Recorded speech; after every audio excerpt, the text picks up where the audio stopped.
Senior నటుడు నాగబాబు కూతురిగా నటిగా తెలుగు ప్రేక్షకులకి సుపరిచితురాలైన నిహారిక ప్రస్తుతం నిర్మాతగా రాణిస్తుంది. మెగా ఫ్యామిలీ నుంచి వచ్చిన ఏకైక హీరోయిన్గా నిహారిక ప్రత్యేక గుర్తింపు తెచ్చుకున్నది. షార్ట్ ఫిలిమ్స్ నుంచి హీరోయిన్గా మారింది. ఎమ్మడు, ముద్దపప్పు ఆవకాయ, నానకూచి లాంటి షార్ట్ ఫిలిమ్స్ చేసి ప్రేక్షకులని మెప్పించింది. నాగశౌర్య హీరోగా నటించిన ఒక మనసు సినిమాతో హీరోయిన్గా మారింది. తొలి సినిమాలోనే ప్రేక్షకులని మెప్పించింది. ఆ తర్వాత కూడా హీరోయిన్గా సినిమాలు చేసింది. కానీ పెద్దగా సక్సెస్ సాధించలేకపోయింది. ఆమె చేసిన సినిమాల్లో సూర్యకాంతం సినిమా కాస్త పర్లేదు అనిపించుకుంది. దీంతో నిర్మాతగా మారింది నిహారిక. ప్రస్తుతం నిహారిక కమిటీ కుర్రాళ్ళు అనే సినిమాని నిర్మించింది. నిన్న విడుదలైన ఈ సినిమా పాజిటివ్ టాక్ సొంతం చేసుకుంది. అయితే ఈ సినిమా ప్రమోషన్స్ సందర్భంగా నిహారిక చేసిన వ్యాఖ్యలు వైరల్గా మారాయి. నటిగా మంచి కథలు, కాన్సెప్ట్లు, స్క్రిప్ట్లకే నా ప్రాధాన్యం ఇస్తా.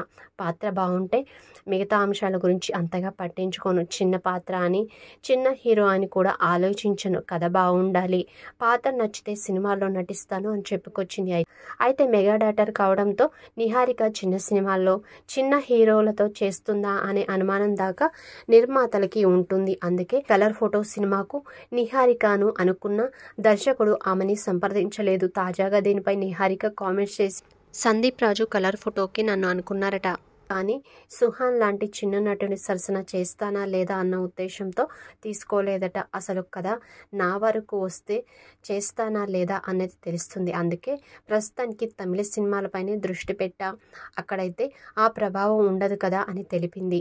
నిహారిక తాజాగా చేసిన కామెంట్స్తో చిన్న హీరోలకు కూడా గ్రీన్ సిగ్నల్ ఇచ్చిందంటూ అర్థమవుతుంది. మరి ఆమెను ఇప్పటికైనా చిన్న చిత్రాల దర్శకులు సంప్రదిస్తారో లేదో చూడాలి.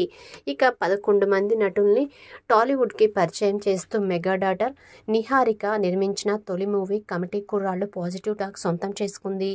రూరల్ కామెడీ డ్రామా రూపొందించిన ఈ మూవీ అన్ని వర్గాల ఆడియన్స్ని ఆకట్టుకుంటుంది.